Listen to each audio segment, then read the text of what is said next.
Okay, good morning, everybody, and I would like to thank the organizers for inviting me.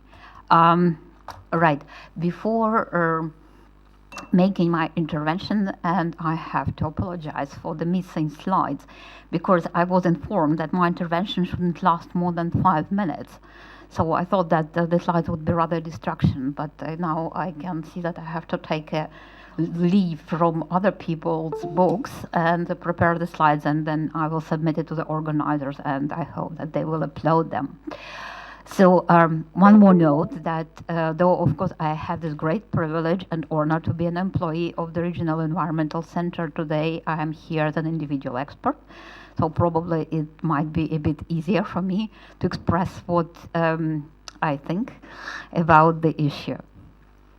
So first of all, I would like to say that though of course Vlasis was talking about the different conditions, so that the policies should be differentiated according to the conditions in the member states. And here I have to underline that a member state is a notion which doesn't exist, because all new member states, especially new member states, they're quite different. And for instance, if you take Slovenia, which is a great country, and Poland, which is also a great country, but they're quite different in terms, for instance, of the energy intensity of their economies, in terms of their social problems, and in terms of the tasks and goals they have in front of their societies.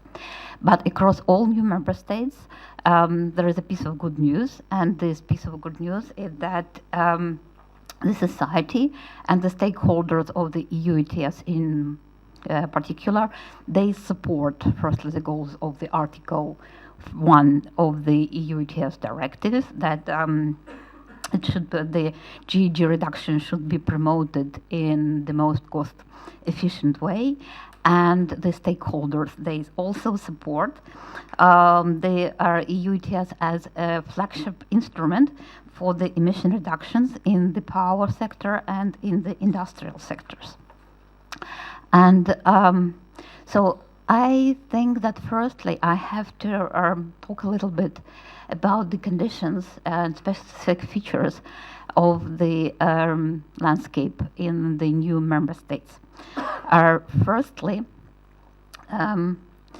I think that the installations covered by the EU ETS in our countries, in the new member states, they still do not face the tight allocation. The term over-allocation exists in the EU ETS world, and the over-allocation happened in our part of the EU. And still the industries, which are very energy intensive, and on the other hand, they are very insensitive for the carbon pricing. So at the moment, no investment decisions have been taken because of the carbon prices. In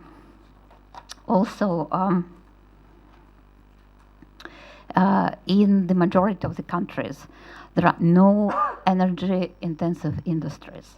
And all these features together, they bring to the one sad conclusion that at the moment EU ETS, even taking the Paris Agreement, even taking all the great initiatives which DG Klima has been taken, so EU ETS is not a priority in our regions. And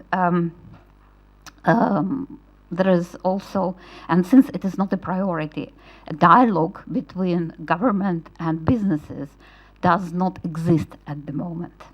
So what kind of lessons learned from, let's call it, old member states can be taken by the new member states?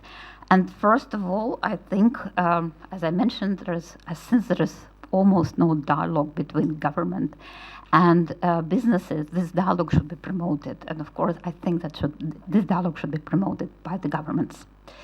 The second one, in that, of course, there is overallocation for the installations. But this is a short-term over allocation. And as the Polish example shows us, this over allocation can run out very fast. And I think it's also like a task for the governments and think tanks and other capacity building institutions to raise awareness about this fact, that there might be a quota crunch very soon, and the installations should be prepared for this quota crunch, and to be prepared not in terms of just reducing their production, which would be wrong, but to modify their production, to go to the new technology.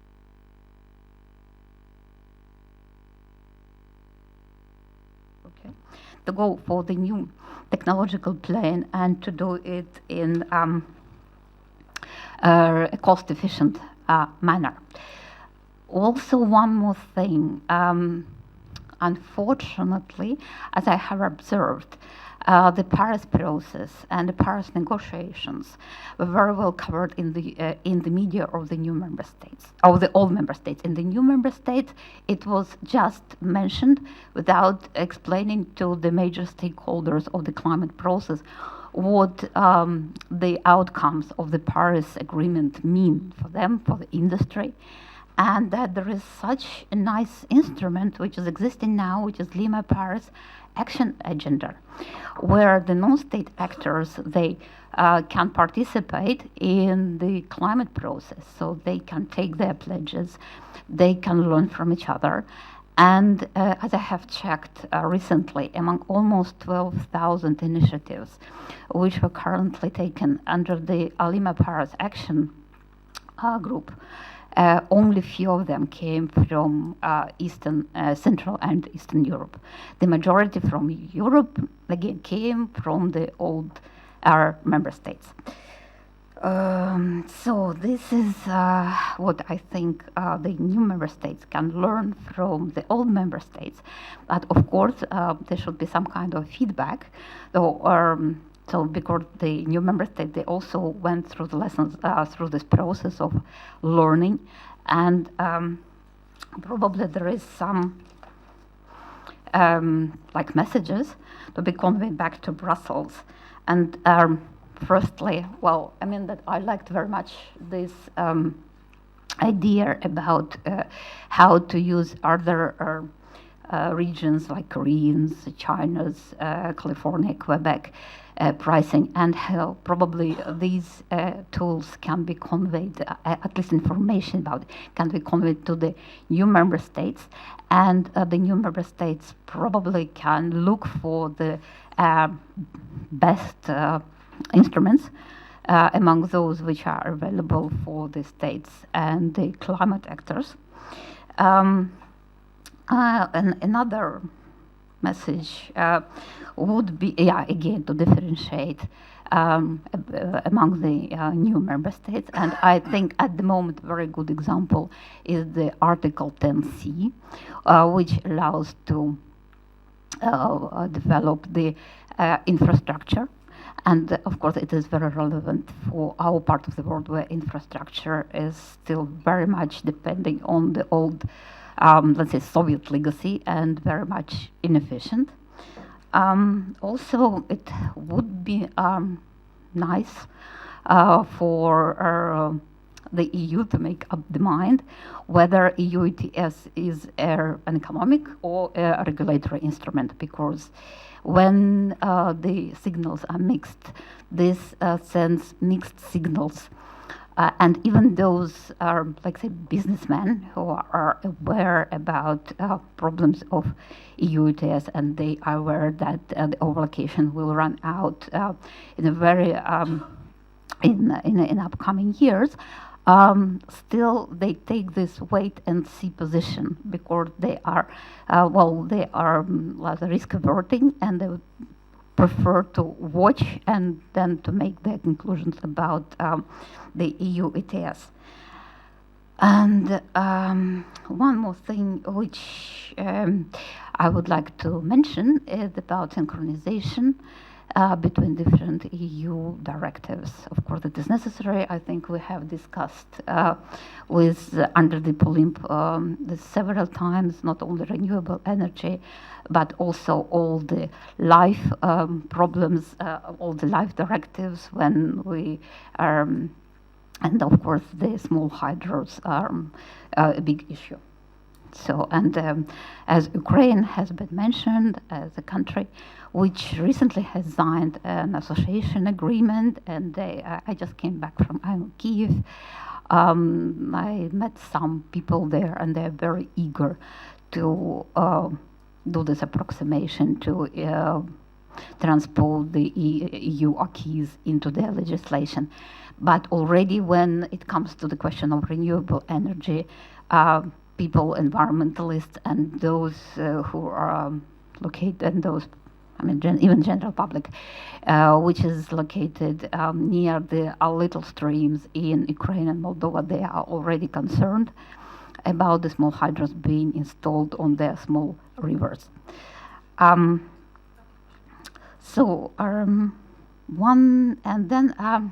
Of course, I was asked to talk majorly about mutual learning within the EU, but I would like to make one more note, is that the new EU member states, they are probably closer to the enlargement area economic situation. So, since, as I said, we have already went through some process of learning, so not probably for sure, we can pass this experience to the countries where the conditions are very similar. They are now in the process of transition from the nationally planned controlled to the market economy, which our part of the work has recently finished. They have very inefficient park of technologies, especially in the industry and power sector. And well, actually, of course, in terms of our vocabulary, we never call it mistakes, we call it lessons learned. So there are lessons learned, which I think it's worthwhile to pass to the enlargement area and Eastern Partnership countries. For instance, how to design national allocation plans in order to distort competition to the least extent. And on the other hand, to encourage the enterprises and installations not to reduce their production, but to think about technological transformation in the long term. So how to innovate and how to make that the decisions should be climate resilient, that you shouldn't grab the cheapest option. Firstly, you have to think that if you have small hydro, if you have something like a new technology, firstly, you have to assess it against the upcoming climate conditions in your country. And if you are facing the water shortage, probably small hydro is a bad solution for your particular region. Well, yes, and then again, we can explain how we install the MRV systems in our installations, how we organized a dialogue within the societies, and well, I hope that one day or another, all these countries in the Western Balkans and in the Eastern Partnership, especially my concerns are about Ukraine, they will be within the EU and the part of EU ETS big family. Thank you.